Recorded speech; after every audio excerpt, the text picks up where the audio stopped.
cannabis industry is relatively young. It still is. It's got a long way to go before it can be compared to other well-established industries, but it is actively and very fast growing. So rather than give too much of an overview of the kind of headlines you would normally find, what we hope to achieve today is to focus in on a kind of case study or a practical example of how the actual mechanics of this industry are functioning right now. So I'll start off by just describing what the timeline of this session is going to be like. And thank you for everybody who's attending. We had 70 people or so on LinkedIn sign up for the event, so really appreciate the support. I'm going to give an overview and an intro on Bar Capital for the first 10 to 15 minutes or so, just to give a snapshot of the cannabis industry. Some of you may know the industry very well. I've spoken to several of you that are attending that are, I consider insiders and have been investing in the space longer than I have. And then others may be newer to it. And, I really want to make sure that both parts of the audience get value out of this. So I'll give that overview, then we'll focus on each company that's on the panel. Each company will give about a 5-minute overview of what they do. There's a set of kind of standard questions I will ask them to get a clearer understanding, and at that point we'll move on to the other companies. And so each one will get 15, and then around 12:30, when that part ends, I'll help moderate the audience conversation and the questions. And if the audience doesn't have questions, I've got plenty to ask. So we'll go into more of an open forum at that point. So Bar Capital is a merchant bank in the space. We started off with my family's assets and friends and family of mine that I've been investing in for the last decade with. And Bar Capital focuses on just two key areas. We have a network that interconnects with a lot of other industries, but we look at real estate and we look at legalized cannabis. The reason that we look at legalized cannabis is because my former hedge fund manager, who I was senior analyst for in my background, he and I were having lunch in 2017. He, in my hedge fund network, you don't bring up cannabis, or marijuana or pot. You just don't really talk about it. It's a tabooed subject at that time for sure. But he mentioned, because we were close, that he had been investing since 2015. My ears perked up. I said, I'd love to get to know this space since it's so young and as an industry, somewhat malleable in terms of how do you connect and get to know the right people and source the right fund managers and deal flows to push this industry forward. Our purpose in this space, and soon became, and I wake up with this every morning, is to help make cannabis as common and culturally acceptable as aspirin on the medical side and alcohol on the recreational side. We don't have a moral viewpoint on this because we consider it very similar to alcohol for recreational use and social use. And the medical benefits, I don't have to talk about it anymore, because if anybody followed the GW Pharma news, which I'll be getting to in a minute, there's $7.2 billion worth of reasoning behind the medical benefits that cannabis provides, and that was from a single cannabinoid, CBD, that was applied to epilepsy. So in terms of the very high level view of this market, here's our thesis, and this is our thesis. And I've been developing this by talking to a lot of folks that are fund managers in the space, are actively involved in the regulatory and legislative side of this, and just paying attention to what's happening in terms of the COVID situation, which in terms of silver lining for the cannabis industry was a game changer. Some things to note: the black market in cannabis is far larger than the legal market. So a lot of times I hear parents, I'm a parent, being concerned about cannabis as an industry. And the way I would describe it as, a lot of the young folks right now are getting their supply from the black market, which can be laced and it can be deadly and have a lot of dangers. And really, the restrictions to the industry, to a large part, exist because of the black market. So the black market and abuse of and illegal use of cannabis is one of the biggest overhangs on the legal cannabis side of the business. Some of the key milestones that were hit in the COVID period, one of them was the essential status that cannabis gained. When we were in the depths of the lockdown, cannabis was deemed essential. That word changed the industry forever. And I remember seeing that in the news and really connecting with it and having a lot of conversations around that. The Democrats winning control has made a significant difference. You know, I think there is support for the cannabis industry from both parties, and I'm not making a political statement, but in terms of the theme that the Democrats have picked up on, especially around social justice for this issue, as well as one of my points here, the deficits that governments are facing from the local level all the way up to the federal level that have been exacerbated by COVID. All of these factors are very strong tailwinds for the cannabis industry.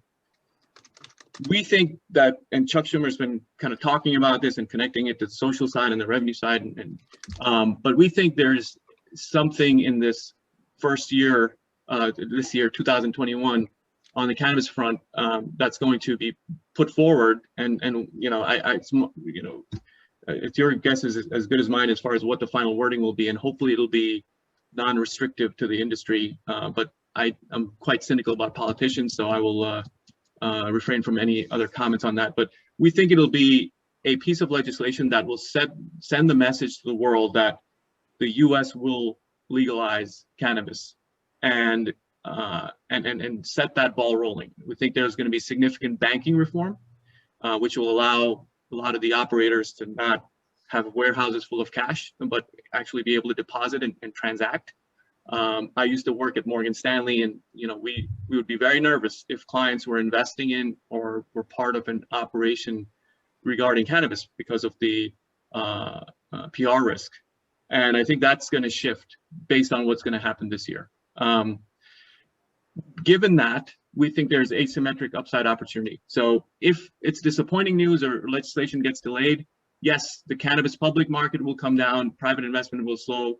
But if there is a milestone event that takes place in this year and perhaps even leads to legalization within the next 2 years while the Democrats still have control, we think all boats will rise with that tide, but certainly the amount of scalability that will be required of the industry and the amount of capital that will flow into the industry and just the restrictions that will be lifted and potentially, you know, lead to interstate commerce, for example, will be huge and massive. And you know, that will be the definitive statement that we're not going backwards and we're not going to go towards more, you know, prohibition of cannabis.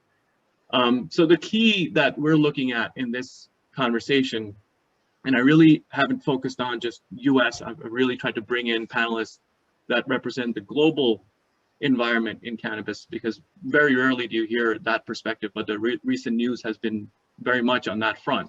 The key differentiator for success is going to be scalability. How do you get to where we are today in the cannabis industry, which is relatively small scale, to some piece of legislation passing that will just open the floodgates and keep it consistent and high volume and you know, easy to transact between within the U.S. as well as within the international markets.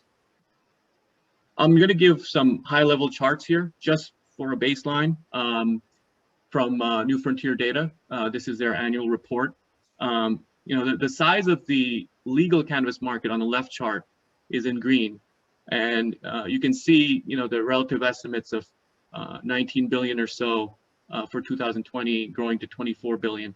But the illicit cannabis sales estimates are well above that, you know, 3x that, at 65 million, and you know, they're holding pretty steady. Those cartels know how to run a smooth business, and have repeat customers. So they're running you know, a significantly higher level. So the adoption in the total U.S. demand met by legal sources. So this demand is here. It is here, and it has been here for a long time. There's no doubting that.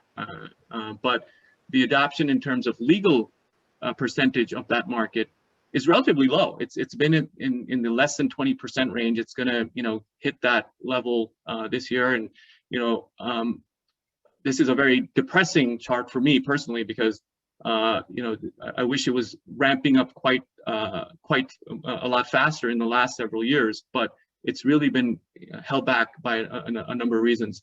But you can see that this is just the tip of the iceberg as far as the opportunity on the legal front.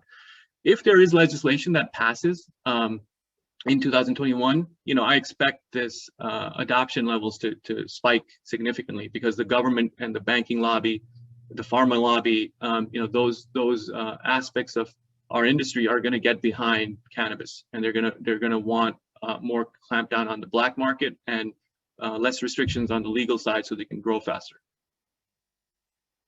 So support for full legalization has been climbing quite fast in the last several years. You know, this is a slightly outdated, this is 2019 data. I can assure you after COVID that 66% number for yes to legal is certainly higher. But this is a across the aisle issue, and both the Republican and the Democratic Party majorities support making it legal. Now, on the Republican side, it's a closer number, but it's still a significantly higher number for the make it legal crowd. So in terms of support politically, it's there.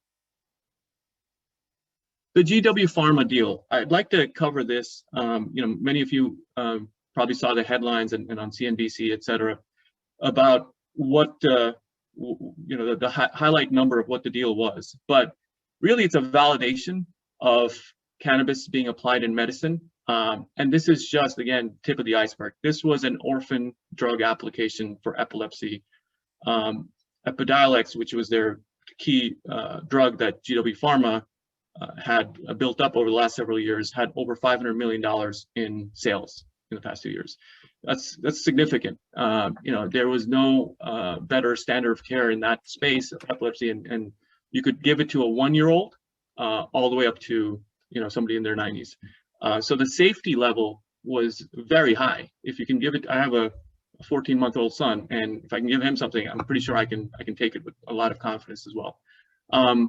So CBD was you know, the secret sauce, but really it wasn't the secret sauce. Everybody kept talking about, well, what are they doing differently with CBD? You can find CBD in pain treatment. You can find it in a gas station. Why these folks, and what do they do differently? So what they did was they created a platform which had a strong supply chain and made it farmer grade, made it consistent, made it scalable.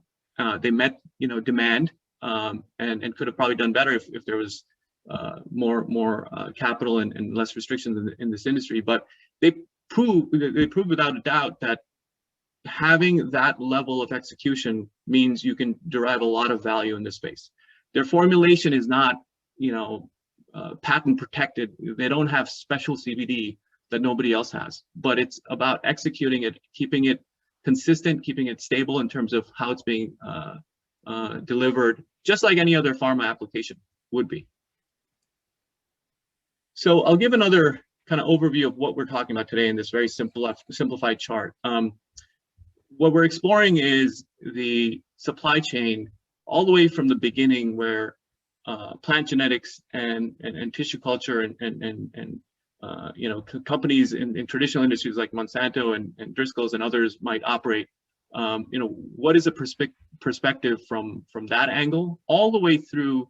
We're going to skip cultivation for today, but all the way through to processing, you know, and getting that distributed for adult use or for medical use.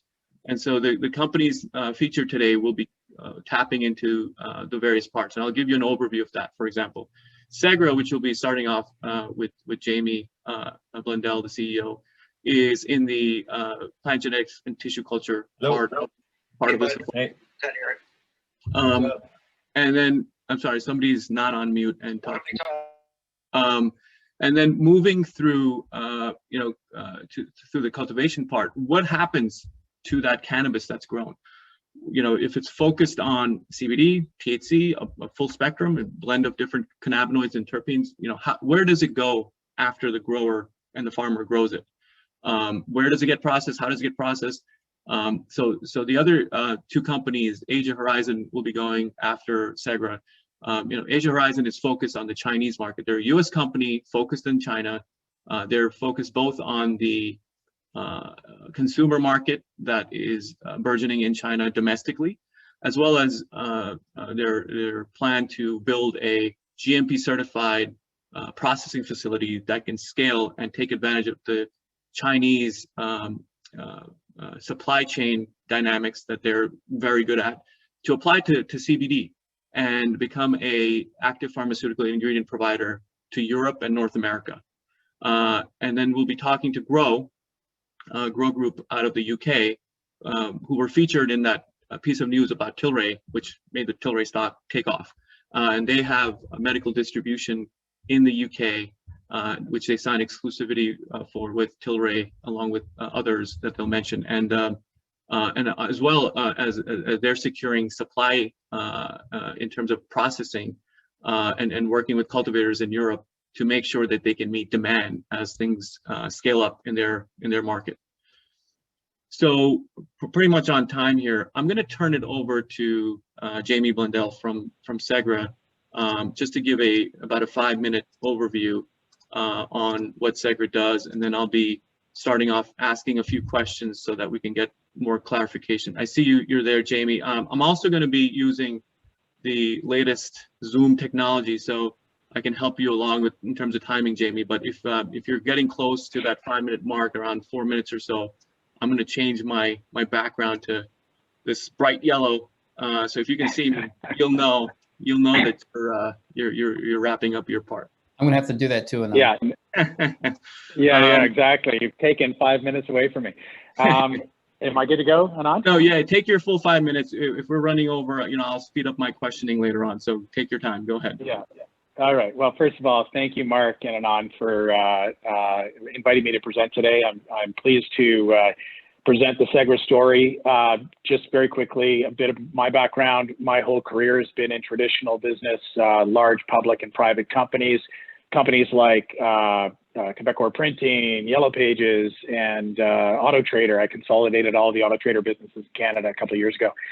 And the reason I'm telling you that is these are all B2B businesses. And about 2017, I started getting very interested in the cannabis sector and realized that this was a new and exciting industry that needed professional management. And so I went coast to coast. I raised $40 million. I started an investment company with some partners. And when I eventually met Segra in 2019, I handed the reins over to my partners at the investment company and joined Segra as the CEO. It's a B2B company, a fantastic value proposition, and I'm just so excited to be a part of the team. Basically, what we are is a cannabis ag tech company, which is a huge gap in the industry right now. So what we do is we grow, basically, we're a nursery, so we grow baby plants in a lab environment. And what we do is these are basically true to type, disease-free plantlets that we can then provide into the main cultivation businesses of our customers. And it's important for you to know that tissue culture is a very common practice for all colonially grown crops. So what that means is every crop that's grown with a baby plant versus a seed is grown with a tissue culture plant. And it's done that way because these are the only way you can scale large agricultural facilities and still get consistent crop yield, consistent crop quality, and pathogen resistant plants. And so everything from strawberries to blueberries, potatoes to orchids, they're all growing with tissue culture plants. And because cannabis is such a newly regulated industry, tissue culture was never available to them. So if you go back to the days when it was illegal, these facilities were all in basements and in back rooms, and so they didn't have to worry about scaling to massive facilities. Well, now that it's mainstream, they need to worry about scale, and they need to deploy a proven technology to the industry. So if we go to the next slide, Anand, the traditional problem with propagation right now is that they're taking clippings from a mother plant. So they grow mother plants, they cut the leaves off, they root them, and they put them in the grow room. And the problem with that is pathogens get in and over time start to impact those mother plants, and the crop yields go down, the quality goes down, and so they get inconsistent results, which leads to poor financial performance. So if we go to the next slide, the real solution here is starting with clean starting material every single time. Disease-free, true to type plantlets that are going to perform the exact same way every single time. And the only way to get that is through tissue culture. So what we offer is these clean plants, which give that consistency and that quality. Our customers can get rid of their mother rooms and turn a cost center into a profit center by turning the mother room into a grow room. And so they're not only getting the financial boost from better starting material that's going to give them better crops, but they can also better utilize their space to grow their financial performance even more. So that's the solution we're looking to sell. If you look at what we offer, we are relevant across the value chain. We are one of the leaders globally in cannabis plant tissue culture. That's not saying a ton, so I don't want to tout our own horn here, but what I mean by that is there's very few companies globally that are focusing on cannabis tissue culture. Our IP is probably the strongest now in the world, and that's mainly due to the fact that we have our doctor that's been a tissue culture specialist his whole career.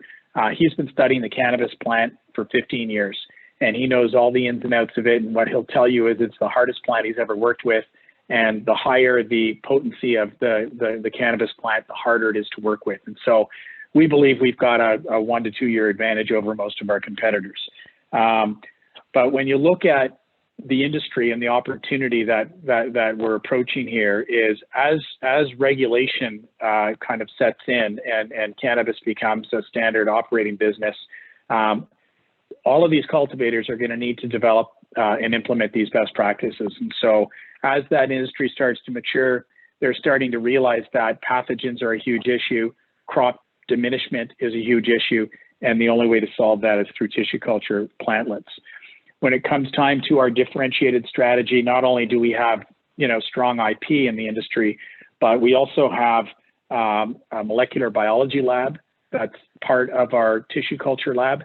And that molecular biology lab allows us to not only genotype, which is basically DNA fingerprint everything we're growing, but it also allows us to develop pathogen assays, tests, so that everything gets shipped out the door from our facility is tested for pathogens and guaranteed disease-free. So if we go to our next slide, and I'll wrap up very shortly because I've seen the yellow slides here on and on. We do have 5 products. We offer DNA fingerprinting, which is allowing growers to know what they grow, but it also allows consumers to know what's going in the package. It is consistent time and time again, which is a big problem in the industry. We offer regeneration services, so our customers give us their cultivars, we clean them up with a very special procedure, and then once they're fully disease-free, we're offering them back to them as the form of plantlets. We have the largest portfolio of genetics in Canada right now, and so we have a discovery program where we allow our customers to trial our genetics, and then we also sell mother plants and full plantlets at scale. So on the left, you'll see that's what we sell locally to our Canadian customers. So that's really Segra in a nutshell. We're a growing company, early stage, but we operate in Canada now. We can ship anywhere where it's federally legal in the world. We just shipped our first international shipment on Friday to South Africa, and we've got clients in Germany and Portugal that we're preparing orders for. So we're quite excited about the future of the business, and given that things are looking quite exciting in the U.S. with the Democrats in power, we will be in the U.S. Later this year with our product offering. So I'll pause there, and I know Anand's got probably some questions for me. Thank you, Jamie. That was great, and perfect as far as giving the overview. So I have standard questions for each of the companies, and you know, it's really to get a baseline for the audience to understand, you know, where things are as far as where you're located in the supply chain. So who is your customer? You know, who are the folks that really benefit from what you're providing? So our direct customer are the cultivators, so the licensed operators, and you know, in the U.S., the multi-state operators that have large grow facilities. I will say that if we look at just California as a case study, 20 to 30% of the crops in California are laden with hop latent viroid, which is a devastating disease for the industry. And so as these industries start to mature, they start to realize that the only way to solve some of the challenges they're facing is to start with tissue culture plants. So we sell directly to operators. If I was to look 3 years in the time, I would answer the question as I would also include brands and pharma into that equation. We just saw 2 weeks ago, Jazz Pharmaceuticals buy GW Pharma. That's mainstream pharma coming into the industry. And what they're gonna look for is supply chain security. So they're going to want to know what's going into the package every single time is the exact same product. And so I eventually think that we're going to get to a point where brands are going to contact us and they're going to say, Segra, we want you to grow these plantlets for our product every single time. And they'll talk to their grower and the grower will be forced to buy the plantlets from Segra. So right now it's the cultivators, but I think eventually when these pharma CPG companies are looking for supply chain security, they'll also come direct to us and we'll divert our product to the cultivators. Great. And since you're at the beginning of the supply chain, you know, could you describe some of the specifications in your library? So for the audience, if you're newer to cannabis, you know, CBD is hemp derived and available and the plant itself has to have less than a certain percentage concentration in THC to be used for that CBD application. But could you talk a little bit about, you know, the CBD side of the library versus THC and kind of what you can provide for customers who are located in different geographies? So South Africa versus, you know, Germany, for example. Yeah, no, happy to. So we are kind of at the beginning of the supply chain, so to speak. The only ones that are ahead of us would be breeders, who we work with on a regular basis to offer their genetics as part of our portfolio. I would say that 10% of our portfolio is focused on CBD genetics. And so when we're talking with a group that wants to grow cultivars specific for CBD extraction, what's very important to those extractors is that they're getting the right type of efficiencies. So if they're growing a cultivar that has low CBD, when they go to extract it, their yields are going to be very poor. And so we believe that, you know, over the next 2 to 4 years, you're going to see these new genetics that are going to be bred by breeders that are going to be really powerful for growing for formulary. So growing for an ingredient that's going into either an over-the-counter drug or a rec product. And so from a CBD perspective, that would be plants that yield a high amount of CBD for the extractors so that they're getting the best efficiencies in their operations.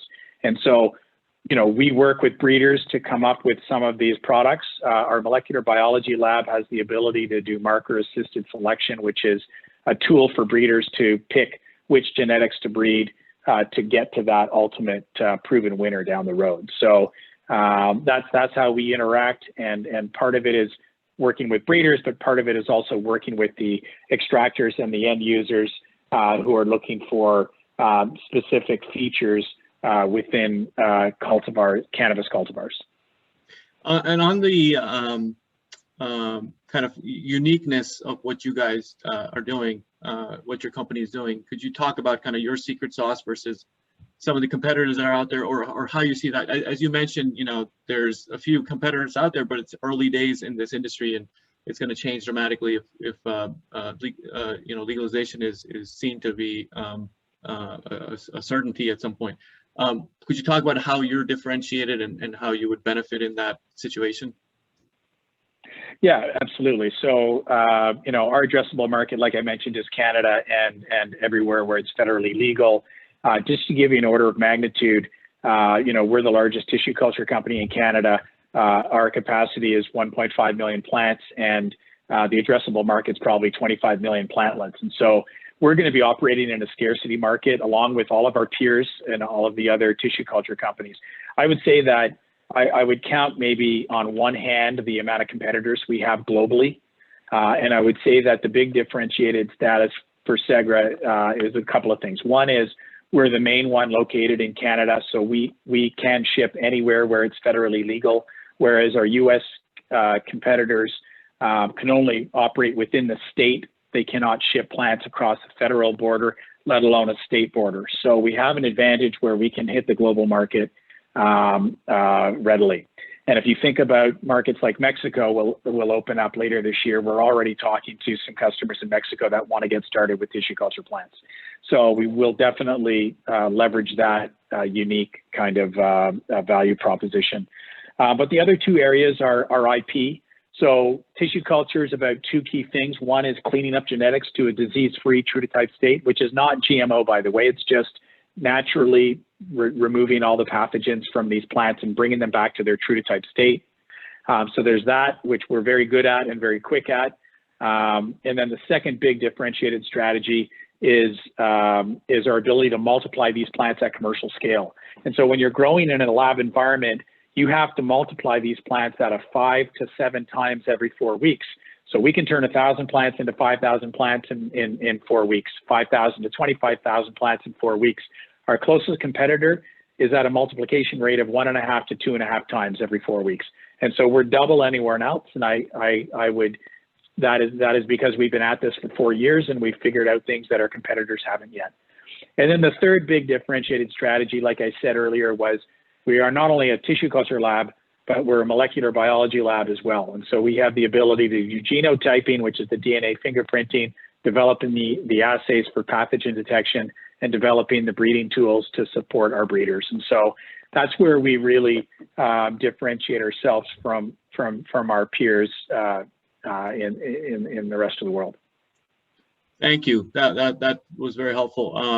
So I'm gonna loop back to you towards the end when we open it up for the group panel discussion. But thank you for that overview and helping us understand towards the beginning of the supply chain. I'd like to move on now to Asia Horizon. So in terms of my simplistic chart with the circles earlier, you know, we've gone from the genetics and plantlet side to through the cultivation side. So pretend that Jamie and Segra shipped and have a relationship with Asia Horizon, and they ship their plantlets to a cultivator in China, who then grew a CBD focused plant that was high yielding and pest free, and was able to get that cultivator the return they were looking for. That cultivator is now looking to work with Asia Horizon as part of the business model. But I'll let Brian Chang and John Downs talk about the business directly themselves. But I just wanted to paint a picture of where, you know, we've kind of moved to in terms of the supply chain. Brian and John, are you there? Yes. Hey, Nan. Hey, go ahead. I'll put up the yellow color again when we're wrapping up the 5 minutes that you have. So go ahead, and I'll be happy to move along the deck for you. Okay, great. Sounds good. Well, thanks everyone. Thanks for the opportunity to discuss, you know, Asia Horizon today. So, giving a little bit background on myself, I've been doing business between U.S. and China my entire career. I actually started out at Shenzhen Capital Group, which is the largest state-owned venture capital firm in China, where I worked with a lot of government companies, but also specifically looking at Silicon Valley innovation and how those business models could be applied to China. I got into cannabis actually quite a while ago, back in 2014, where I was the lead investor in Ease, and also an early investor in Clever Leaves, which just recently went public on NASDAQ as the first Colombian cannabis company to do so. And prior to founding Asia Horizon, I was one of the general partners of the ArcView Group, which focuses specifically on cannabis investments and have over 200 portfolio companies. My thesis for Asia Horizon came about quite clearly looking at the trends for legalization that Anand talked about earlier, that cannabis legalization wasn't just part of North America, but was happening all over the world, South America, Europe, and with strong roots in China. A lot of my family's resources are in China. I thought that it would be very interesting to see if the possibilities there are also in China as well. And it turns out that there was. And so for Asia Horizon, there's two parts of our business. And where we target is first is the Chinese consumer market, and the second is in the production supply chain. Our viewpoint is quite simple. On the consumer side, as long as the government allows for CBD consumption, China is the largest CBD market in the world. And then second, on the processing supply chain, China produces 60 to 90% of all APIs and nutraceutical CPG ingredients in the world. And so if we believe that cannabinoid ingredient is also an API or a CPG ingredient, then that supply chain should probably also be dominated in China as well. So we're the only American company and one of only 16 companies in China to have a license to process cannabinoids by the Chinese government. Brian, sorry. So I guess, Brian, two things. One, I think you have a bad lighting. I don't know if it's possible to. Sure. You're like Agent X. We can't see you. Okay, and I would also, by way of introduction, you may all remember Brian. He was at our Miami conference in January 2019 when you were with ArcView, I think, at the time. yes. And he was also reporting from Hong Kong in April or May last year, when you couldn't even go across the mainland at that point, right? To go see your facility. We're doing e-commerce, so you've come a long way since then. It's a little better. Definitely. Is this better? Okay, so I can adjust myself a little bit. carry on. Sorry. Okay, great. Thanks, Mark. So talking about the consumer business, this is the part where we chose to go to market first, is that we see that consumers are actually accepting of CBD products. With 1.4 billion consumers and looking at some of the other comparable categories, there's no reason to believe that CBD also will be a big consumer category in the future. Doing some comparisons, for example, in tobacco, China is the largest tobacco by far, the tobacco market by far, outselling China Tobacco, outselling Philip Morris 3-1. And actually looking at the alcohol category, the largest market for Budweiser is actually not in America, it's in China. And so with looking at the different conditions that CBD addresses, whether it's pain, anxiety, these are huge problems for Chinese consumers, especially in a market where substitute products and such as painkillers and opioids are in very short supply and highly restricted supply. So we see a huge opportunity in coming to market early and educating and distributing CBD products. Now, can you turn to the next page? We've been tracking CBD sales and CBD search terms since early 2019. And here's a quick chart showing some of the numbers over the past 12 to 18 months. We've seen consumer interest pick up quite significantly, actually, especially over the last 6 months. And this is also demonstrated actually in, if you look at the Chinese FDA filings for applications with CBD or something related to hemp cannabinoids in the name. While people might not usually associate cannabis with China, which is true because THC is not allowed in China, a different form of cannabinoid legalization and emergence of a consumer category is happening right now. Now can you turn to the next page? So why we think this is so exciting right now at this point in time is because we see the current Chinese market very reminiscent of where North America was 6-7 years ago. They're just starting to become an awareness of the product category. There is a very small supply of actual products on the market. So for example, Alibaba owns the largest e-commerce platform, Tmall, in China. And if you go on Tmall today, there are less than 100 results for a variety of different CBD type products. If you typed in CBD face mask, CBD serum, less than 100 search results comes up. In some cases, less than 50, less than 30 search results. Even among these results, there are very few quality products that are on the market. So there's a huge opportunity where there's an inflection point among the Chinese consumers realizing that CBD products is actually allowed in China, but there is a very wide open landscape for a strong brand to be able to create that awareness and attract the new consumers that are now purchasing CBD products. Now, next page. So what we're doing is that we're actually bringing our own brand working with US formulators and manufacturers to sell into China. What we're doing is we're creating a localized Chinese brand using all the local channels such as Douyin, which is TikTok in China, Redscope, which would be something like a Pinterest, but basically leveraging very domestic strategies in order to build up the brand awareness as well as education about cannabinoid products themselves. Now, next page. One of the examples would be that we're using local KOLs, also known as key opinion leaders, so strongly leveraging the online channel in China. So to give some insight here, many people know that China is a huge market, but are probably not aware of the intensity of e-commerce and the intensity of the draw of some of these key opinion leaders. So to give a comparison, last year during Black Friday, about 9 billion of sales happened in the United States. On Tmall alone, $74 billion of products were sold. And on the second largest platform, $41 billion of products were sold on the Chinese equivalent of Black Friday. And a lot of these sales are executed by these key opinion leaders that attract massive, massive followings, where when these KOLs become interested in a product category, it instantly launches it into popularity or the mainstream.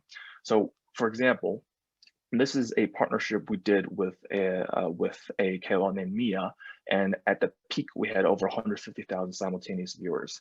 But this pales in comparison to some of the KOLs now that have become interested in CBD over the past 6 to 8 months, such as Li Jiaqi, who have over 40 million followers and have millions of people tune into their product live casts. And so what we're seeing is that some of the largest KOLs, as well as the platforms themselves, including Tmall, including JD, are now paying attention to the CBD category as a legitimate category that they want to support. So we're really excited that we're planting the flags now. We have been in the market already, actually, with Nordic Cosmetics, which we're the exclusive distributor for in China.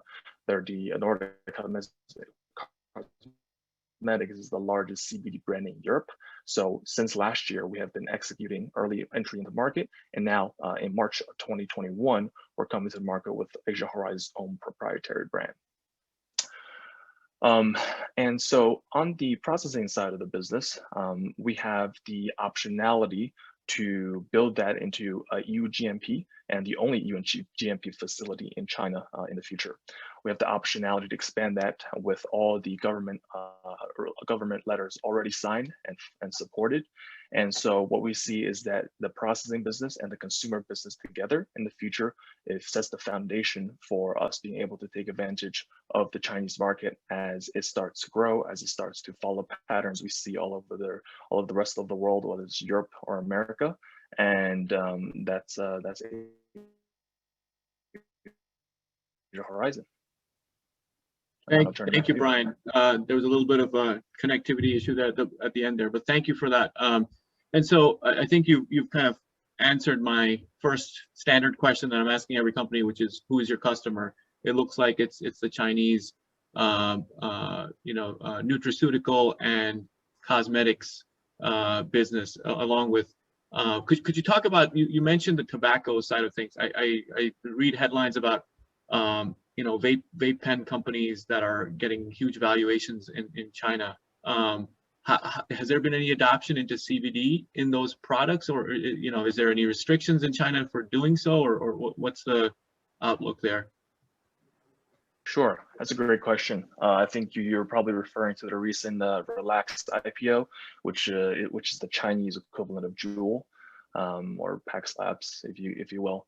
They've been massively successful.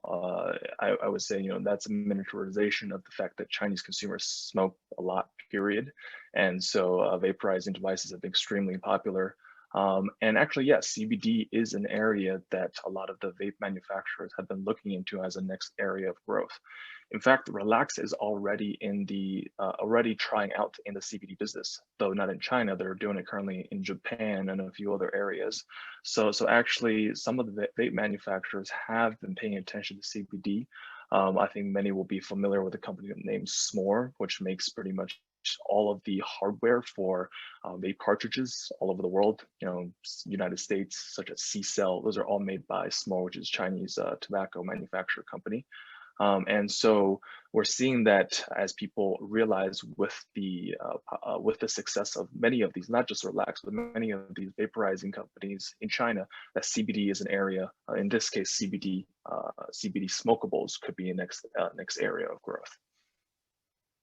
And thank you for that. And then who's your supplier? Where would you get your supply for the domestic market as far as your own product, as well as you know, when you're setting up your processing facility, who's going to be providing the supply there? Sure. So actually, this is part of you know, through my past work working with cannabis companies when I was at ArcView, we actually have potential sources and partners we've worked with all over the world, including Colombia, South Africa, US, and even in China alone, in China as well, with some of the license holders in China. Currently, what we're doing is we're working with a GMP manufacturer in the US that produces that supplies our products that we then send to China for sale. Okay, great. That is very helpful. So I think we've hit our time period here. So I'll circle back to you and John at the end when we open it up for group discussion. But thank you for giving us the scope in China and kind of where you fit into the supply chain. Can I just give a place marker question for later? Yeah, sure.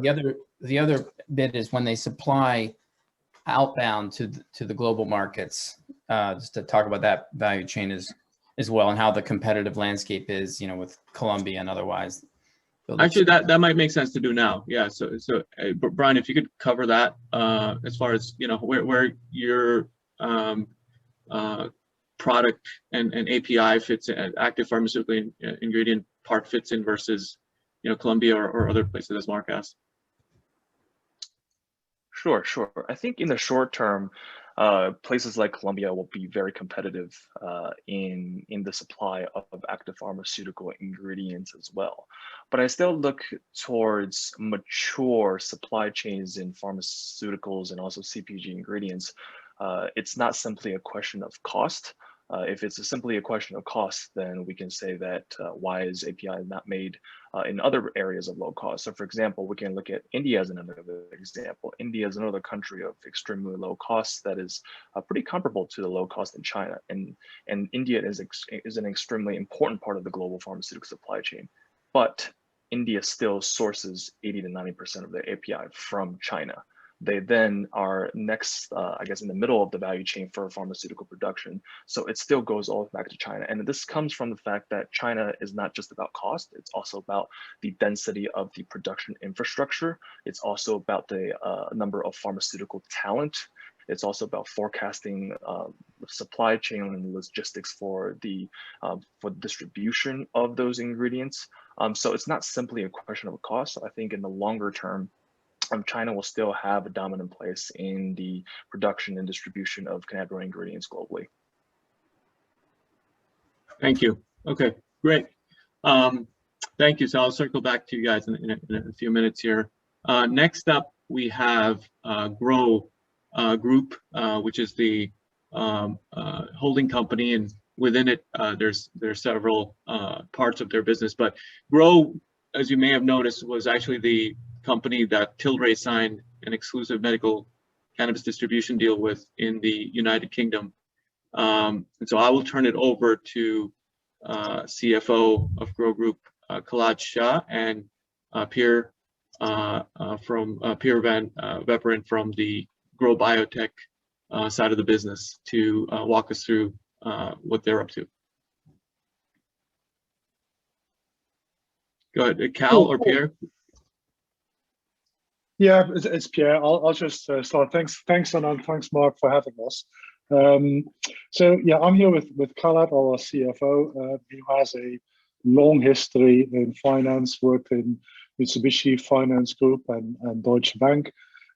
Myself, I have a 35-year history in pharmaceutical industry, worked in companies like Novo Nordisk, Wyeth before it was bought by Pfizer, MSD, and joined the Grow Group around a year and a half ago. Cal joined mid last year, or early last year. So we have kind of 6 slides, and what I intend to do is kind of work a little bit backwards from the top into what we do as a group, and then go towards where we are in the UK, and also focus on that Tilray announcement that you mentioned, and come a little bit back to some of the things that you did in your introduction, which were very useful for this presentation. So Grow, our mission essentially is delivering quality cannabis to patients who need it. That's the mission, that's the mantra, and we are one of the leading European innovators in the industry. Now, I'll come back on what that innovation means, because we actually do not grow product ourselves. We distribute, import, export, manufacture, deal with patients, discuss with doctors, and help growing the market and help growing supply. This is a slide about Europe. Obviously, we're in the UK and Ireland. The orange bit are the countries that we think and planning to go to next.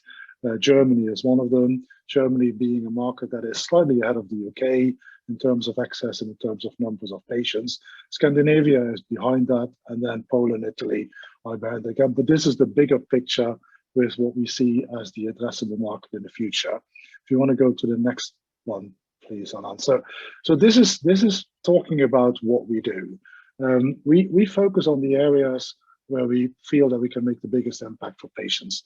And as I said, we don't grow ourselves. However, we work with companies like Tilray, Aurora, big established branded companies with quality products that we in the UK work as I wouldn't call as an agent, but more as a representative for them. So we do their marketing, we do the education of doctors, we do the training of doctors, we, where possible, communicate with patients about what they want to know about the products, then talk about sales, distribution, and dispensing through our joint venture partner, IPS, who have 20 years of history in the UK with specials importing, have all the licenses around it, and also have their own pharmacy, so they can dispense to patients directly. And they can also do, and that's the bottom part of, they can also manufacture. So we locally manufacture, for example, for a company called like Columbia Care, who are quite big in the US already, and chose the UK as their kind of starting point about going into Europe. All of these things have the patient at a focus, where we want to facilitate clinical trials that companies want to do.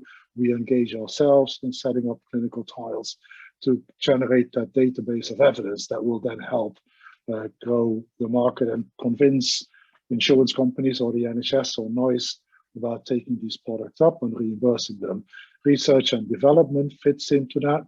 And you mentioned at the start that Grow Group has several companies underneath. So we have Grow Biotech, Grow Pharma, Grow Trading, and Grow International, I would say, Grow Health. Grow Biotech is the research and development arm in that. And we don't do research and development into patients and efficacy with patients, but what we look at is how we can help suppliers and growers to increase their yield on the crops, how to make the extraction of the cannabinoids more efficient. What that will do is that will reduce cost of goods. Reducing cost of goods will then go into the whole supply chain, and ultimately patients will benefit from lower prices and better access. Clinical trials, as I talked about, they will contribute to the data.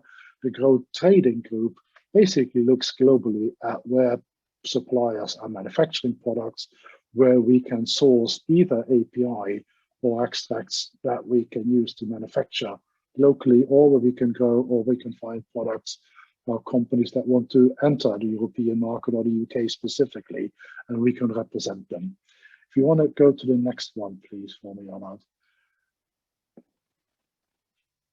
Yeah, so on that basis, we supply, specifically in the UK, this end-to-end offering from having a broad range of products.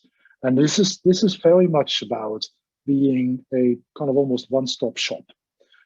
Anything that you would like to look at from flowers or extracts or advanced delivery, whether it's tablets or capsules that we're working on.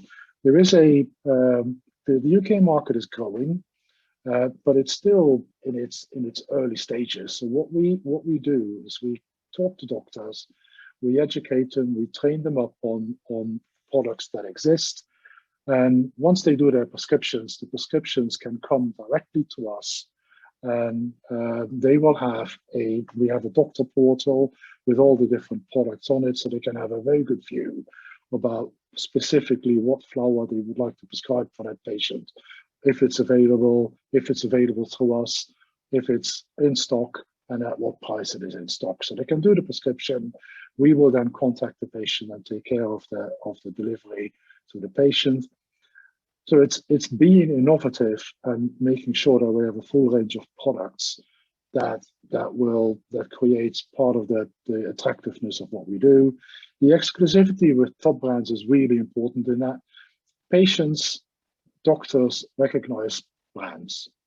They will understand, and that was one of the reasons why the enthusiasm about Tilray was so big. People know the brand. Doctors know the brand. Patients have known the brand. It's a globally recognized leading brand. So when Tilray chose us to work with to do their distribution in the UK, it was very well received. And we had many reactions, not just directly to us, but also on social media of people saying very happy and very pleased with that. We choose brands because for the foreseeable future, we believe that is the way to go in a market like the UK. Even in markets ahead of us, like Germany, where we see that companies like Aurora and Tilray have their own presence because the market is a little bit bigger, that still has a massive value. That's at the same time, we also do some very bespoke manufacturing. So if patients or doctors need a very specific ratio, we can do that, and we can do that on our own brand. If you want to go to the next slide, please. That then highlights, we talked a bit, and you talked a bit in your introduction about things that are happening. It's quite interesting to see how the UK is almost becoming the epicenter of European cannabis. We obviously see the Tilray Grow relationship. You saw Jazz by GW, which is a UK company, and I think you very correctly talked about why the reasons for Jazz doing that. And then the London Stock Exchange has now opened up for cannabis companies. So we've seen MGC, Pharma, and I think this week also Cannabis going on to the London Stock Exchange, which helps for investors and for companies who want to look into companies like us. So if you want to move to the last slide, please, I'm just going to talk a little bit about what it is that we specifically do. So we have that patient focus we talked about. We have a team in the field that is actively going and educating doctors. We're unique in that there's only one other company that has a team in the field that does that in the UK. We have that portfolio of products, and also I can manufacture locally, and are looking at doing the innovation and new modes of administration, the logistical partnerships with IPS and with the brands. And we are already established in the UK and also in Ireland as leaders in the market. So if you look at it, why grow, where grow is going to go, the UK market has moved over the last 12 months from when we look back in January 2020, there were like 100 patients in the UK. At the moment, there's 2,000, 2,500. That growth curve is continuing. So we expect the market to be 10, 15,000 by the end of this year. The concept works. We can scale up rapidly.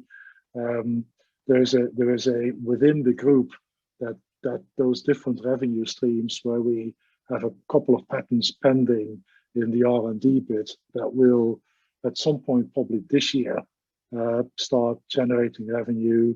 The model is expandable into Germany, into other European markets.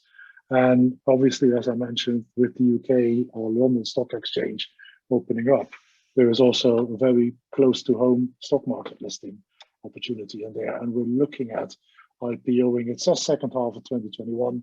We're actually looking at probably doing it first half of 22, partly because we can then also show a very healthy revenue stream coming in through Grow Pharma in the UK, which will help. So those are the slides. I think I probably covered a couple of the things that you have in your questions, but please go on and have a bit of that. Thank you, Pierre, for that overview. So in terms of one of my standard questions, who is your customer? Could you talk specifically about the UK and I guess the German markets and the focus on the medical side and you know how you expect that demand and the growth in patients, you know, as far as patients coming on and that are new and using it, you know, that interaction with the medical system and the doctors, you know, using it for their patient base. Yeah. Let's talk about the UK first. So the UK system, in the UK, cannabis is only privately prescribed through private clinics to patients, and patients have to pay, which is why that cost part is a very relevant part of the conversation. The more we can reduce cost, the more access will be better. The second part of that is increase the number of doctors who are prescribing. So, as I said, that happens through almost 80% specific medical cannabis clinics. We supply all these clinics. We have relationships with all the doctors in these clinics, so they know our portfolio. We train them, we educate them, they know where to find us, and they know how to send the prescriptions to us, which is what currently happens. So the doctors in the medical cannabis clinics send prescriptions directly to us, and then we deal with the rest of the logistics with the patients. We also have our own clinic. It's called Integral Medical Clinics, and probably by the end of next month, it's probably going to be one of the two biggest, if not the biggest, clinic in the UK. So that's kind of a channel through which we supply patients. We are constantly looking to find more doctors and educate more doctors, and we help them either join a clinic or help them set up their own private practice and find patients and come to us. So that's specifically in the UK. The big differentiator between us and other companies in the UK is that we supply all those clinics, whereas our two biggest competitors actually only work with their own one clinic. So it gives us broad access into the market. In terms of patient growth, we now have a share that probably hovers somewhere between 30 and 35% of the market. That will maintain because of that portfolio attractiveness through the rest of the year. So growth going towards that 10, 15,000 patients by the end of the year, we'll work on that. If you look into the German market, we will go into the German market with our own brand, because there are already a couple of companies present in Germany, and the German market, there are some numbers, competing numbers, but we're probably looking at 70, 80, if not more, 1,000 patients already. So they're significantly ahead of the UK. We have relationships with growers, with suppliers that will help us supply for our own brand and go into the German market with hopefully an attractive proposition, not just with oils, but also with flowers. So that would be a relatively, I'm not going to say easy, but relatively quick step into a fast growing market on a trajectory that will help. Does that answer your question? Yes, that's helpful. Thank you. And so I'll ask this question of Grow and Pierre, but also follow up with the other panelists, which is to talk specifically about a example of consistency in this business. So, you know, let's pretend that Grow is doing a CBD, focused product for distribution. Pierre, if you could start the conversation by talking about, what percentage of CBD you might want in that product, how you would try and, in the future plans that you have as far as locking in greater and greater supply chain for your own products, how would you go about figuring out which cultivator to choose and ensuring that you'll get consistent, raw material to process into, the delivery format that you're choosing for your product? Yeah, it's a good question. So most of the products that we have both CBD and THC in them. And there is obviously a requirement to get into the UK. Suppliers need to be EU GMP approved. So that's a quality standard that we need to look at from a supplier perspective. I think Brian mentioned it earlier about what the same facility in China. So EU GMP approval is one thing. Second thing is consistency of supply chain. Because what the one thing you asked about who are our clients, yes, it's doctors and clinics, but it's also patients. What doctors really hate, and I can see why, is you start a patient on therapy A, and 2 months later, because of supply issue, that product's not available. That really doesn't work and really doesn't help. So the doctor, before they want to start prescribing a product, they will need to want to have that guarantee of supply. So consistency of supply chain is the second bit. The third bit that we look at is from a medical perspective, what's the demand for a certain ratio of THC or CBD for a certain product or for a certain mode of administration. So think about capsules versus oils versus vaping versus flower. What ratios, what flowers? Can we look at other mode of administration that will help? The fourth part in the equation is, does the company who supply the product have any data? Have they done any research, clinical research in the efficacy of that product? And can we use those data in terms of educating doctors in the UK? Those are probably the four key things that we look at, in addition to, is the price attractive for us to buy, so we can continue to drive prices down and increase access for patients. So those would be the top 5 things that I think we should look at. Thank you. And I guess same question to you, Brian. If as you're launching your own product in China, how are you securing that supply? And I'm going to kind of transition to Jamie next after this, and to figure out, do these growers have the right nursery programs, or are they using tissue culture? How are they, deciding what genetics and to use and plantlets to use to give you, as the person next on the supply chain, the right consistency to be able to launch your product in China? Sure. So, for us, because of difference in regulations, our number one concern is that obviously, besides the contaminations, we're very concerned that the ingredients that we use, they must comply with Chinese regulations, that they do not have any amount of THC, as well as CBN. So we care that we're not running afoul of any rules. So on top of that is we're working with trusted and proven operators in the United States that can produce consistent COAs and testing, and have very strict SOPs in manufacturing the products. So that's how we ensure the quality of our products. Also, we work with our manufacturer to look at different formulations, especially of different cannabinoids that are not yet available in China, to create more efficacious formulations. But it's really leaning on a proven operator and their existing SOPs to ensure quality. Thank you for that. I'll ask the same question, but in a slightly different way to Jamie, and then I'll open up to the audience. And Mark, you can call on people as well if you think they've got good questions as well.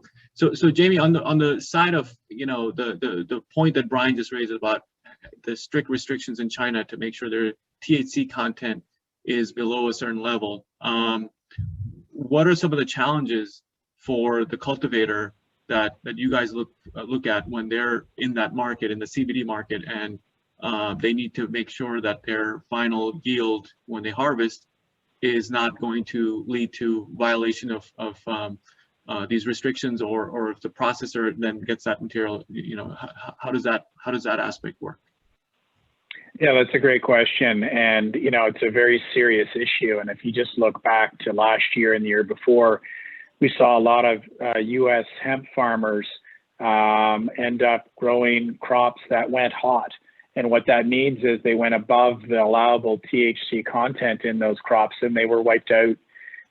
So it's playing out every day in that community. And so it's so critical that that when you're getting into cultivation, that you have a consistent, reliable set of genetics that you can rely on, that they won't go hot and they won't grow above that THC content. And so I would argue that the proven winners of the future are still yet to be bred. And to Brian's point, they're always going to be looking for that next best genetic that gives those efficiencies to the extractor, so that when they're extracting for CBD or whatever it is, that they're getting the best yields they possibly can. And that's going to get accomplished by breeding. And where tissue culture, bringing it back to Segra, where tissue culture is important in this conversation is when the current process that the cultivators are using now is called vegetative propagation. So that's when you take the clipping from a plant, from a mother plant, and you root it and you grow it. The difference is that when you're doing that, and that's how the whole industry is doing it right now, when you're doing that, you're creating siblings. And not any siblings are alike, and none of them are like the parent. And so if you're trying to grow a very tight range of CBD content in a crop, you're going to have a variety through that process. What tissue culture does is it gets rid of that processes and introduces micropropagation, tissue culture micropropagation, which is, instead of taking a clipping from a mother plant, you're growing plants in a lab environment, and you're taking a sample of that core kind of cultivar that you're growing, and that's like making a twin. So every single plant is going to perform the exact same way, because they're all twins of the true to type original plant that you're multiplying in your lab facility.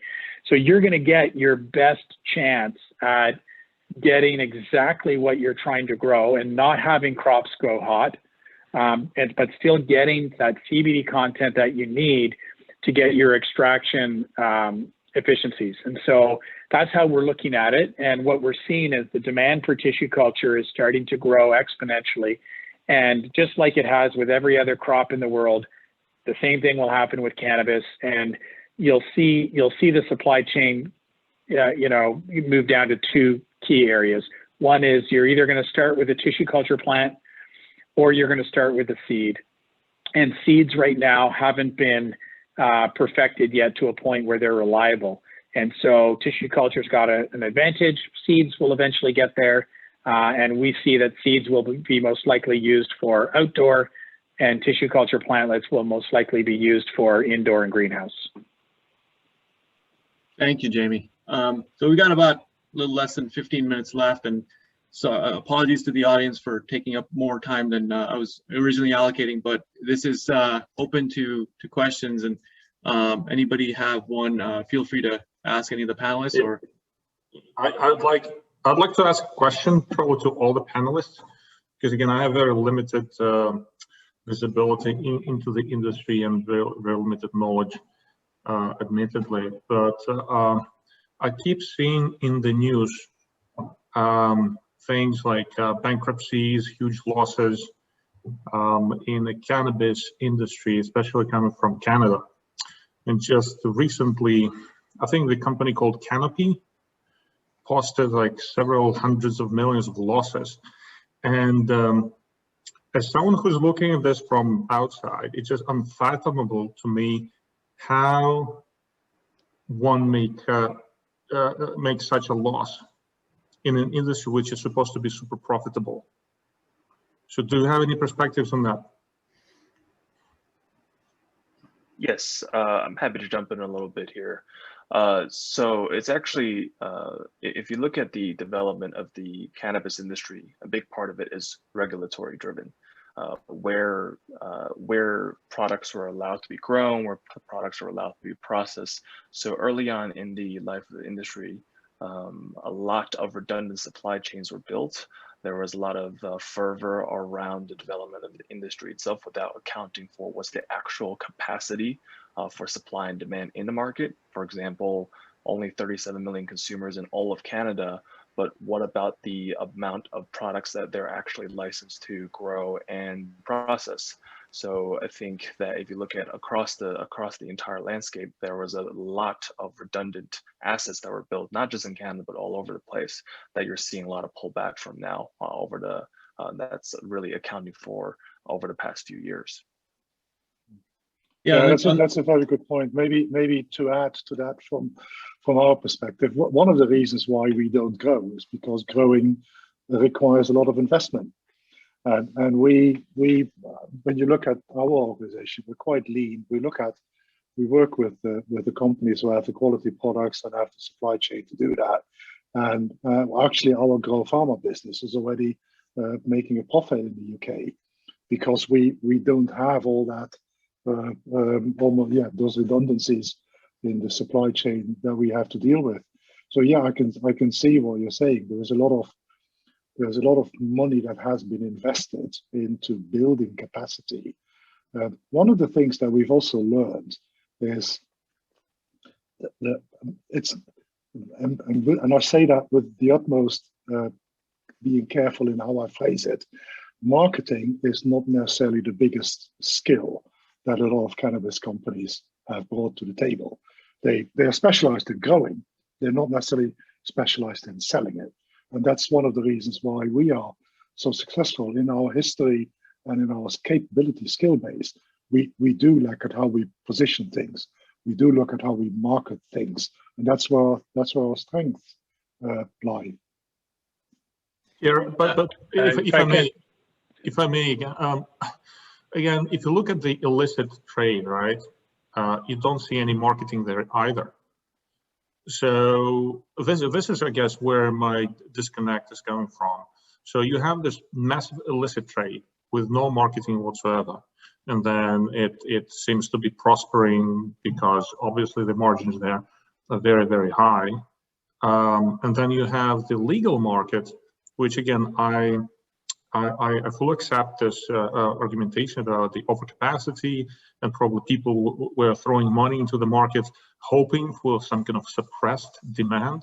So that I understand, but marketing itself isn't marijuana is something that sells by itself. Yeah, I'd like to address this, and you're absolutely right. The Canadian marketplace is suffering with oversupply, but it's also suffering with being first out of the gate. And yet all these companies racing to build out facilities, raising money. They were raising money with retail versus institutional capital. So retail investors were demanding liquidity, and these companies were generating losses, very little revenue, and going public way too quickly. And then they got into debt, and the debt has crushed a lot of these companies. And so, this is part of an industry that's just kind of growing. And so as an investor in the space, you have to be very careful, and you have to do your homework and your due diligence, and really know everything about not just the company, but the management and the options. And I wouldn't be deploying tons of money into some of the big Canadian companies versus the US MSOs that trade on the OTC. But to answer directly your last question there, the first thing that the illicit market did when things legalized in Canada is they upped the ante on the product that they offered. So they offered better genetics, at a cheaper price. And so that's how they've maintained, an advantage. But as the operators get more experienced and more savvy and get access to better genetics, and get comfortable operating in the regulatory environment, whether it's in Canada or in the individual states in the US, you're going to start to see that the legal market will start to take market share away from the illicit market. And that'll happen gradually. And it's only going to happen when the legal market has the right product at the right price point. And let's also keep in mind, and Anand mentioned this early on in the discussion, which is, the illicit market doesn't have to worry about growing cannabis. They can use herbicides, pesticides, you name it. They're throwing whatever they need to make their crops successful. And that's very dangerous as a consumer. And the more that gets highlighted, the better off we're all going to be. And you're going to see that, things will become more mainstream with the legal market. And the final point is, COVID has also presented an opportunity for these legal operators. So they now have got curbside pickup. They've got online apps where you can order. In Canada here, you can get things delivered to your front door. And that's, as those services get better, they'll be competing better with your illicit or illegal dealers. And so it's going to take time, unfortunately, but I believe that we will definitely, win market share away from the illicit market over time. Let's let Rob, go ahead. So I was in Las Vegas over the weekend, and Rob, sorry, Zale. Rob Colorina had asked to. Thank you, Mark. Thanks, Anand. Just a quick question on, you mentioned regulatory a couple of times. Can any from the panel, maybe one domestic and one overseas, talk a little bit about getting over the regulatory policy cycles? Meaning, if a governor is going to be in for 4 years, that's going to be bullish to this, but then there's a risk that the next governor is going to be bearish. Maybe you have to wait 4 years. How are you hedging around that? Or do you feel a lot of the sort of the combined sentiment, towards the medical use and the positives are going to sort of make things warmer for policy? So I'd be curious as to operator strategies around that. Yeah, I'll actually start off on that one. So one of the interesting things that might happen on the regulatory picture, at least in the US, is, interstate commerce may be allowed. Now, if you're a state that doesn't allow cannabis and your governor's against it, there may be a situation where, New York's shipping cannabis to California, and that state gets to not make any money on it other than toll fees off of that shipment. So one of the most compelling parts is going to be, it's going to be the population that is looking at this industry and saying, look at the state next door that legalized this. This is not like the gambling business. The gambling business, is the other high growth, good tax revenue area to get take care of these states, help them with their deficits. But you can only gamble so much. But in this industry, it could be a situation where those states are not making the money. The constituents are looking for jobs, which this industry can create across the board. I mean, everything from low skilled labor to very high end labor. And I'm very impressed by the panel being from other industries. One of the key issues in this industry has been getting the talent in to help it develop faster. So in the regulatory picture, if a state is completely against it, and will be for the next 4 years, it may not matter because they'll just miss out on the growth and the tax revenues, and eventually, that governor is going to get voted out, or the constituents are going to demand, more action and faster action. Yeah, I would agree. And if I can just add my 2 cents here, I think that, we see New Jersey go, now New York's going to go, and Connecticut and everybody else around it, because they want to protect those tax dollars. I think the horses left the barn on this, and it's going to be very difficult for new governors coming into a legalized medical or rec state or both and backtrack. And this is why it's probably rolling out a little more slowly with tougher regulations it's easy to kind of loosen a regulation than it is to put a harder regulation in place. And so I don't see anybody backtracking. You've got broad bipartisan support in the US. I think the latest stats, and maybe you know them, I think they're above 68% of the general population supports legalizing cannabis. And so I think that, it will unfold slowly, depending on what the different layers, the Banking Act or the, so on and so forth, that'll get changed, the descheduling, for example. But there's no backtracking now. And I think that as an operator, one of the tactics we use, Rob, is we're going to be very selective in the states we operate in. And we'll want to work in the big states. And so California, as an example, is a big cannabis market and very mature. So that would be, an area that we would be interested in versus maybe a smaller state that is only medical or something like that. Thank you all. Yep. Yeah, and I would agree with that from a European perspective. I mean, we talked about German market being ahead of the UK. That first slide that I showed you with where the markets are, the horse has bolted on that. Every market in Europe is at a different stage in adoption of medical cannabis, but they're all on the move. France just approved a 2-year program to evaluate it. Italy is looking at things. Denmark has done it. Scandinavia is opening up. Ireland is opening up, which is one of the reasons why we're looking at that European expansion. And that's the other reason why we started our Series C fundraise to look at that European expansion and what we can do in that. Those markets will move, and we've done some analysis on. You can look at Canada, you can look at Australia, you can look at Germany. All countries go through a similar 3-year phase of regulations changing, dynamics picking up, more doctors, more patients, and it's all kind of, I would say, exponential is a abused word a lot of the time, but this is growing faster and faster, and you see it in the UK, you will see it in Germany, you will see it in France, you will see it in other countries.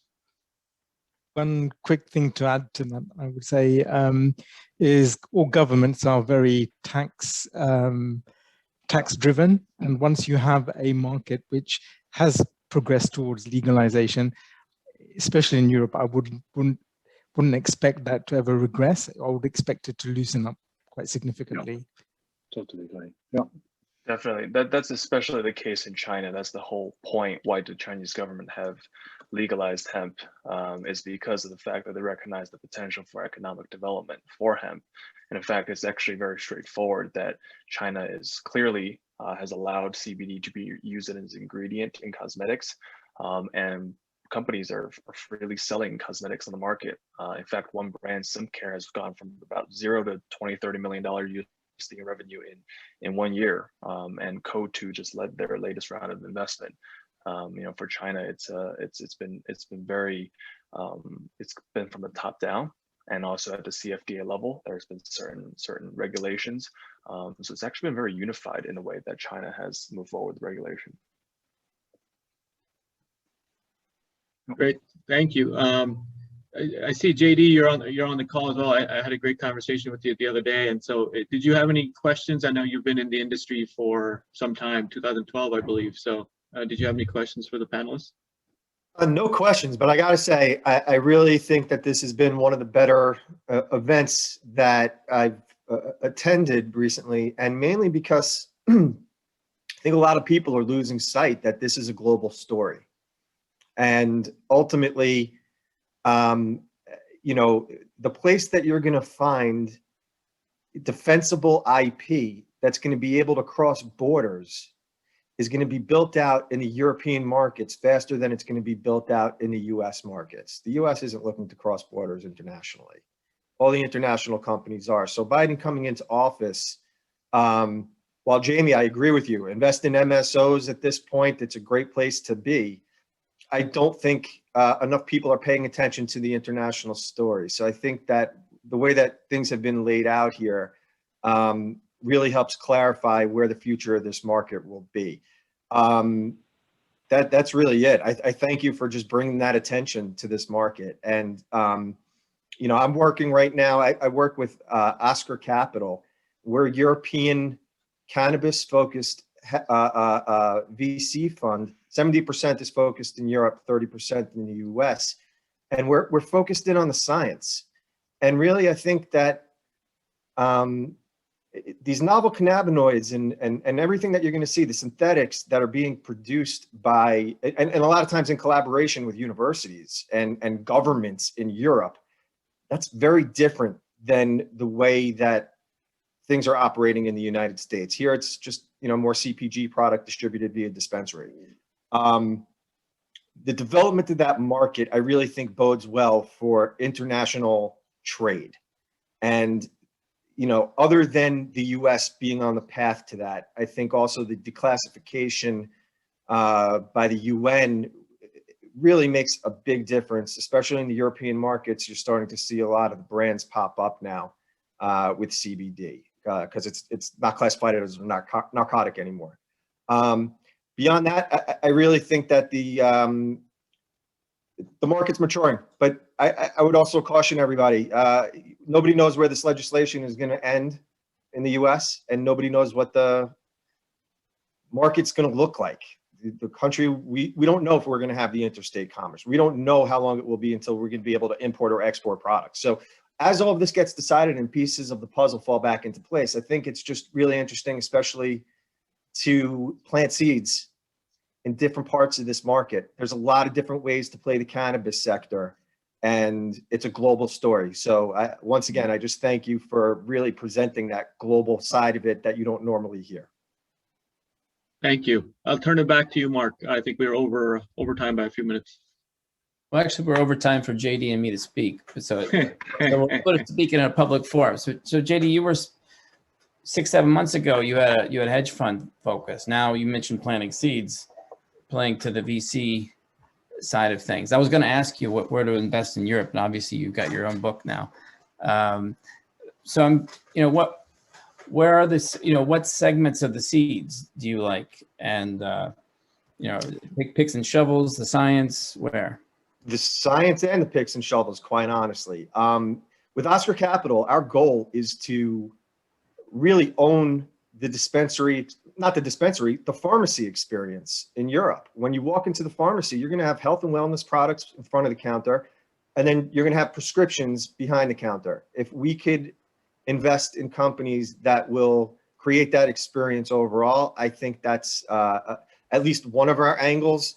We're also looking at a number of different platforms that will be able to synthesize novel cannabinoids. If you look at the GW deal with Jazz, I mean, obviously everybody's talking about it right now.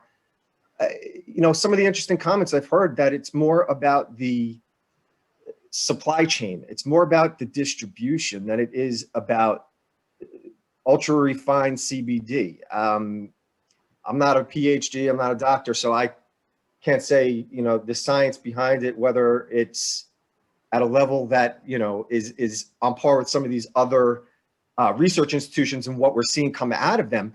But I think that you're going to see a lot better drugs and a lot more targeted molecules that are going to be used for different types of therapies. And a lot of these are going to be coming out of Europe. I think Jazz was super smart in terms of positioning themselves, and people are looking at them now, not only for GW, but what's next. And that's really the big thing, to get that defensible IP that will be able to be imported and exported. In the long term, for me, that's where I want to be planting seeds. Fair enough. I don't want to have this to be a monologue or a dialogue between you and me, so I'll open it up. You're good. Anyone else? I would just agree with that 100%. And I think that, I said it earlier, like, we are just scratching the surface of the, what this plant can offer as far as, different ingredients for, all sorts of different products. And I think that, I would agree too that, groups operating outside of the US have a tremendous advantage of being able to be more global. So I absolutely agree, JD, with that point.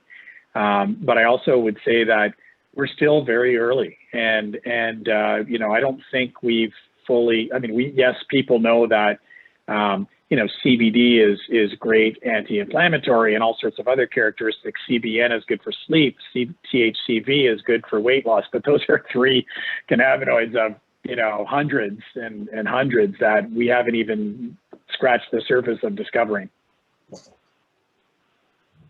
Yeah, and I mean, if I may add to that, I mean, there was that part, and I think we should really continue working on that. The other part, if you look at it from a European perspective, we know that there are millions of people in Europe that are currently using cannabis for medical purposes on the black market. If we can find a way to make the legal medical cannabis more attractive to them, and part of that is what we discussed earlier, making sure that you have quality product. But there is no denying that having medical oversight in what you're trying to do, because of what you think works for you with your disease management, will have a benefit. So if we can reduce those costs, if we can make sure that product costs are manageable, if we can make sure that consultation costs with doctors are manageable, it is highly likely, and we see that trend happening now, that patients will move from, instead of seeing their dealer, seeing their doctor. There is a benefit in that, and that's the bit, and that's what when I was talking about marketing earlier, that's the bit that we need to get across. The governments are not going to stop this because they see, and doctors see, that there are benefits. I mean, the Danish pilot, the French pilot, we're lobbying the UK government to start a pilot. It's all about collecting the data, and for governments, it's smarter to be part of it and kind of, I wouldn't say controlling it, but managing it, than letting it develop the way that they might think it's going to develop. Being part of it and engaging with the industry is what you see that governments in Europe are doing now, and I think that's very smart. And to that point about the black market versus the legal market, there was the comment earlier about the marketing and the black market's not doing the marketing. The black market is very strong. They have a local distribution system that is the envy of the legal market like no other. I mean, the drug dealer will tell you, hey, you want this type, you should have this, or it's like having your sommelier show up at your door, and and that's the person you've known and used from for a long time. On the choice part, the marketing is key, because the consumer has to ultimately decide, I want legal, and I'll pay a little bit more for that. If taxes come down on this industry, that would be very helpful for profitability, etc. But they'll have to make that choice, because guess what? The U.S. and the world has lost the war on drugs. It's clear, and the reason we lost it is the consumer wants it, and the governments don't own that supply chain, and so they're going to eventually wisen up to the fact that, okay, now consumers want the legal stuff, and we can get paid on that, and we don't have to fight the black market trade. On the topic of I think growth, I wanted to pose a question to the 3 panelists. What is your company? If you could talk about what your company, if they're focused on raising capital, where are you deploying it, and talk about why you're raising capital, and where are you seeing the deployment in terms of the next milestone for each of your companies? Yeah, if I may, so for us, it's very clear: international expansion, continuing growing the UK market in education, and lobbying and working with governments, putting trials programs in, and the third bit is in around finalizing the patents that we are developing in our R&D department, which will all work together to further reduce cost and improve access. So that's where we are putting our money. Just to add to that quickly, it's also a case of speeding things up. So part of our business is already profitable, and we could wait to reap those profits and invest it in the business, but it's a case of like grabbing the lion's share of the market and supersizing as quickly as we can. Yeah, and for us, it's definitely expansion. We do want to be involved in the U.S. Space, so we will look for growth capital to get to the U.S. But it's also in developing our existing market, and luckily we're in Canada and we can ship globally. And so when you look at our investments, we're also investing in brand, which, you know, if you were to look at our brand pillars, you'd see that's all about informing, educating, and advocating.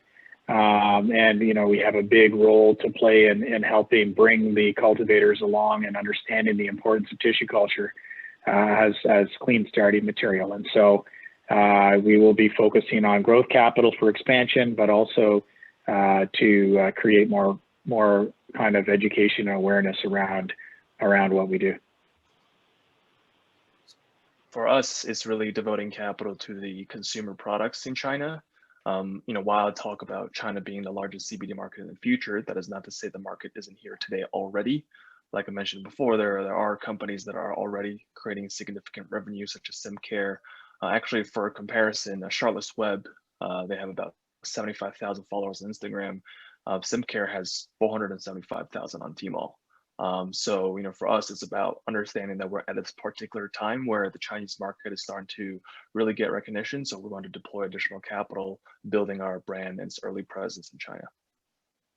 But Brian, talking what really drew me to when Eric Lindbergh told me about Asia Horizon was the API side, and with, you know, outside of China, the distribution chain, as you mentioned, even with cost, China distributes accounts for 80-90% of Indian supply. How large could that market be that you could participate in? Sure.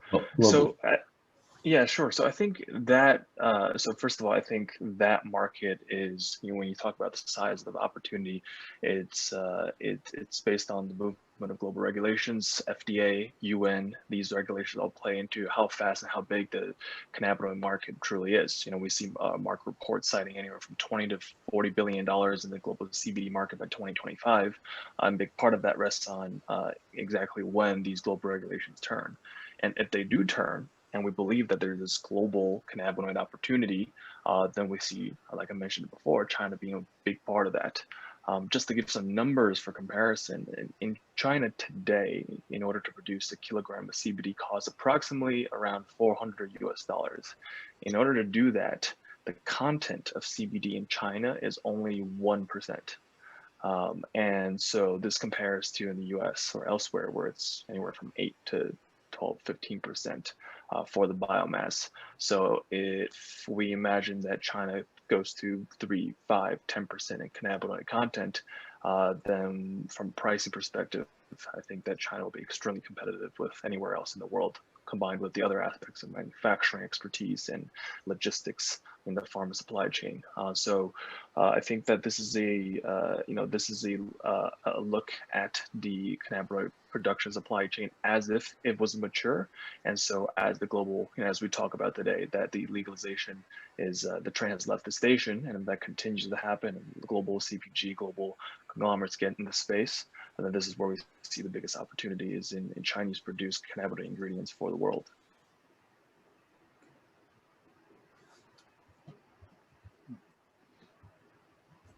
Any other questions from the audience? I'm just curious, is anyone else on this call focused on the Chinese market, both as a consumer market or a support or a supply? I've followed it for a little while, and I think, Brian, aren't the industrial applications just as big? I mean, as a cotton replacement eventually? I mean, China's already supplying, for instance, Patagonia as a cotton replacement, and they're going to be doing that more on a global basis. I would think the industrial applications are even as big as the CBD ones. Well, I totally agree. And China's traditional history with hemp has been an industrial application. Actually, before about 2000 and let's say 17, 18, China still had a lot of hemp under cultivation, and none of it had anything to do with cannabinoids. It was all from fiber to seed, plastics. China has actually a state organization focused around hemp research, hemp development, all around industrial applications. So you're totally right that China has deep, I guess, expertise with industrial application. However, the problem really is about commercialization of industrial hemp applications. Again, you know, if you look at let's say 2018, hemp in China was simply just another, it was a fiber crop. or food crop. It was there was not the kind of attention and capital that are being devoted to industrial application of hemp that has started to happen now. So I think that is definitely a big potential opportunity, but the recognition is not there yet.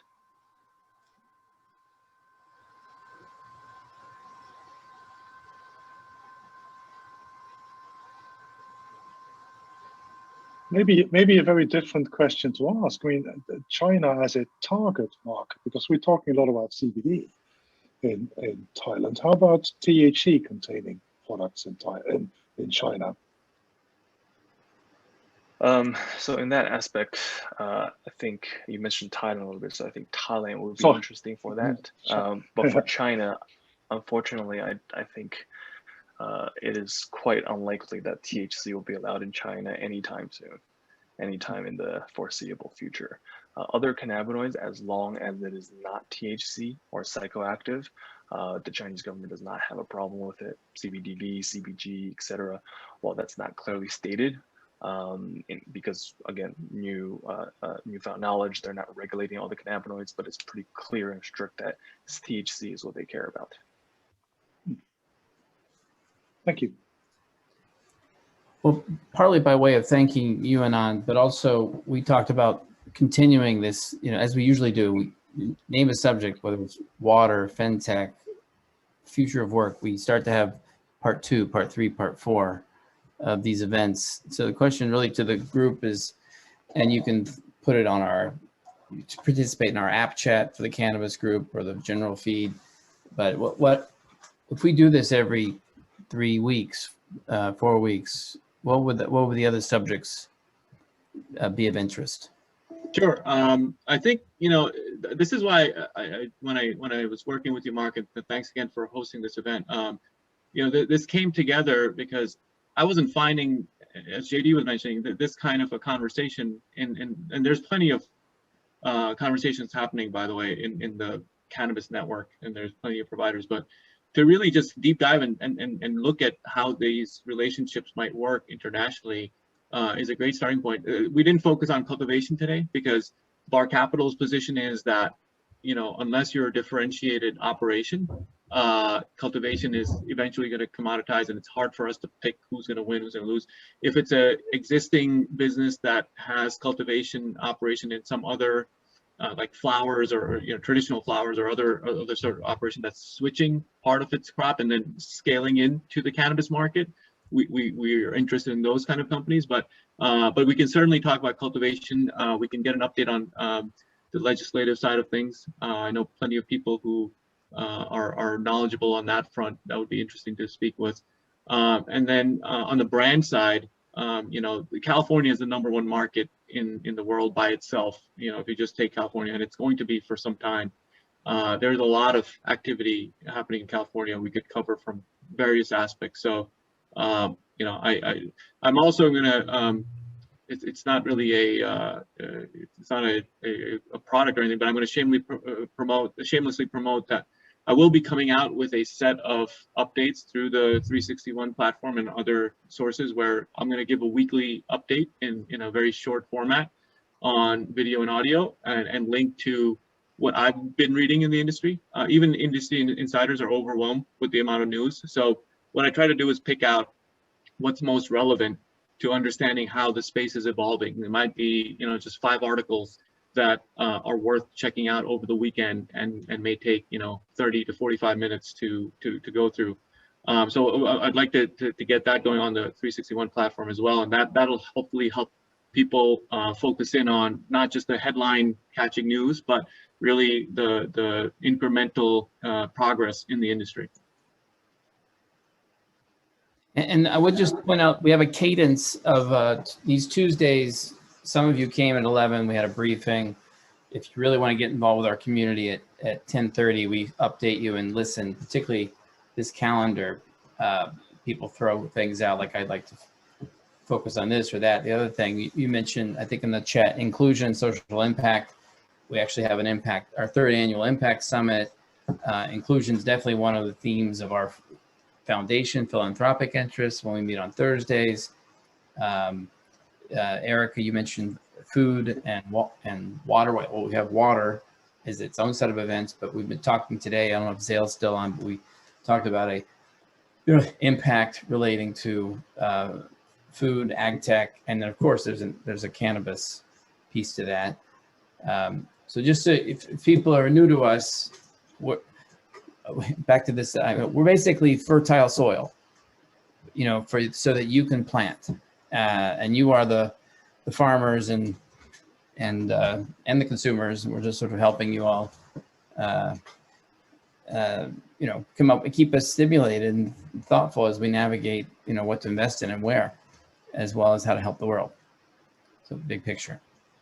Mark, this is Lat. It would be for the next discussion on cannabis. It would be very helpful to get some sort of investor perspective, because as far I've been looking at the market for 2 years, and I see how rapidly it's changing and specializing.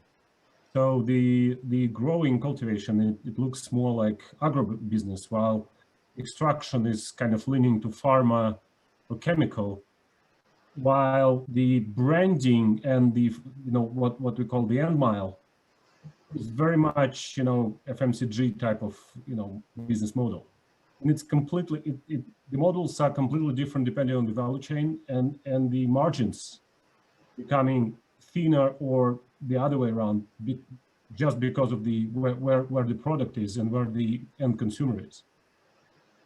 Well, so now it's like discussing blockchain 5 years ago. Specialists are talking to each other. Investors don't understand a thing. But it would be great to have some more of a kind of investor perspective from that. Well, and we can take note of that. But I think one of the things that I would submit, I do it same with venture, or if it's blockchain, is focus on funds. Don't always go into these direct deals, and get the best of breed funds involved, and they'll bring you the direct deals, and they see 2,000 deals, and you don't have to, unless you want to be a real expert and devote team resources to it. So I'd like to, just as JD's talking about, European VC plays, or, we've had several funds on our platform we're bringing on, that I think that would like those voices in on that discussion. And